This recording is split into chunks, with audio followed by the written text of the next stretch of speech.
ఈ మధ్య కాలంలో ముఖ్యమంత్రి రేవంత్ రెడ్డి గారు ఒక సభలో మాట్లాడుతూ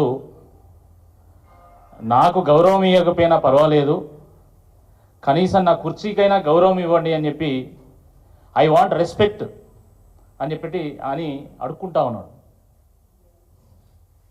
ఆయన రెస్పెక్ట్ని అడుక్కుంటా ఉన్నాడు. రెస్పెక్ట్ అనేది ఒకరు ఇస్తే రాదది.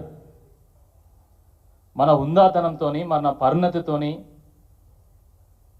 మన వ్యక్తిత్వంతో, మన వ్యవహారంతో గౌరవం అనేది ప్రజలు ఇస్తే వస్తుంది. అది నువ్వు అడుక్కుంటే రాదది.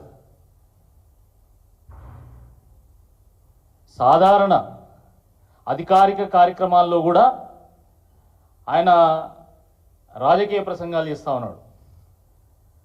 అధికారిక కార్యక్రమాల్లో కూడా బహిరంగ సభలు ఎట్లా మాట్లాడతామో, రాజకీయ సమావేశాలు ఎట్లా మాట్లాడతామో అట్లా మాట్లాడుతున్నాడు. ఇంకా ఆయన ప్రతిపక్ష నాయకుడు అని అనుకుంటున్నాడు. ముఖ్యమంత్రి అయింది అనేటువంటి విషయం మర్చిపోతున్నాడు. ఆయన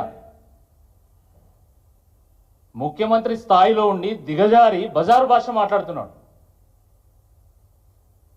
వ్యంగ్యం పేరు మీద వెకిలి భాష మాట్లాడుతూ ఉన్నాడు. ఆయన సెన్సేషన్ పేరు మీద సెన్స్లెస్గా, చాలా సిల్లీగా మాట్లాడుతూ ఉన్నాడు. గాంధీలను ఇంప్రెస్ చేయడానికి ఉన్న ఇజ్జత్ తీసుకుంటున్నాడు ఆయన. సిగ్గుండాలి ఒక ముఖ్యమంత్రి స్థాయిలో ఉండి మనం ఏం భాష మాట్లాడాలనో ఆలోచించుకొని మాట్లాడాలి. ఒక సాధారణ అధికార ప్రతినిధిగా ఉన్నటువంటి మేమే ఒక మాట మాట్లాడితే దీని అర్థం ఏముంటుంది, ఇది ఏ విధంగా సొసైటీని ఇంపాక్ట్ చేస్తుందని ఆలోచించుకొని మాట్లాడతాం. అలాంటిది ఒక ముఖ్యమంత్రి స్థాయిలో ఉండి ఆయన మొన్న రాజీవ్ గాంధీ గారి విగ్రహాన్ని ఆవిష్కరించినప్పుడు ఏం భాష మాట్లాడాడు ఆయన? మామూలుగా టీవీల్లో smoking is injurious to health అని ప్రకటన వస్తూ ఉంటుంది. టొబాకో కాజెస్ క్యాన్సర్ అని ప్రకటన వస్తూ ఉంటుంది. అట్లనే ముఖ్యమంత్రి రేవంత్ రెడ్డి గారు మాట్లాడే ముందు అయితే ఐఎన్పిఆర్ వాళ్ళు కానీ లేకపోతే డిపిఆర్ఓ కానీ Revanth Reddy's speeches are only for adults and not for children. Revanth Reddy's language is injurious and dangerous to Telangana society అని చెప్పి ఆయనతో రేవంత్ రెడ్డి గారితో మాట్లాడిపిస్తే బాగుంటుంది. ఇంత అడ్డగోలుగా అక్కడికి రాని ముచ్చట్లు.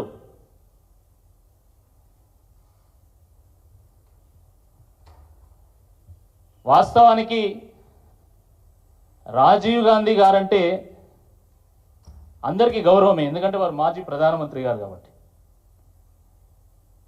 కానీ గాంధీ కుటుంబం కూడా వాళ్ళు ఎవరు కోరుకోవట్లేదు మాకు ఇక్కడ విగ్రహం పెట్టాలని. కేవలము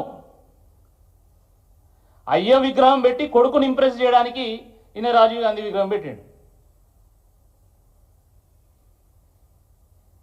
రాజీవ్ గాంధీ గారు అంటే గౌరవం ఉన్నా కూడా ఈయన అక్కడ విగ్రహం పెట్టి రాజకీయ వివాదంలోకి రాజీవ్ గాంధీని లాగి రాజీవ్ గాంధీని ఈయన అగౌరవపరిచాడు. వాస్తవం ఇది. ఈ దేశంలో ఒక రాజీవ్ గాంధీ గారే ఉన్నారా, ఇక ఒక గాంధీలే ఉన్నారా, ఇంకెవరు లేరా?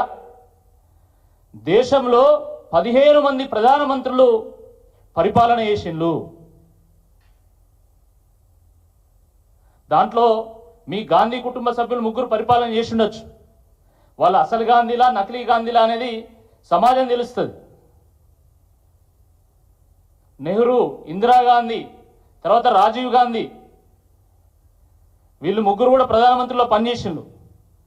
మిగతా వాళ్ళు పనిచేయలేదా? లాల్ బహదూర్ శాస్త్రి, గుల్జారీ లాల్ నందా, మురార్జీ దేశాయ్, చరణ్ సింగ్, విపి సింగ్, పివి నరసింహారావు, అటల్ బిహారీ వాజ్పేయి, వీళ్ళందరూ ప్రధానమంత్రులు కారా? వాస్తవానికి మన ప్రధానమంత్రులు ఎవరికి వారే సాటి. ఎవరికి ఉండే ప్రత్యేకత వాళ్ళకున్నది. అద్భుతమైనటువంటి పథకాలను ప్రవేశపెట్టి ప్రపంచమే అబ్బురపోయే విధంగా పరిపాలన చేసినటువంటి ప్రధానమంత్రులు మన ప్రధానమంత్రులు.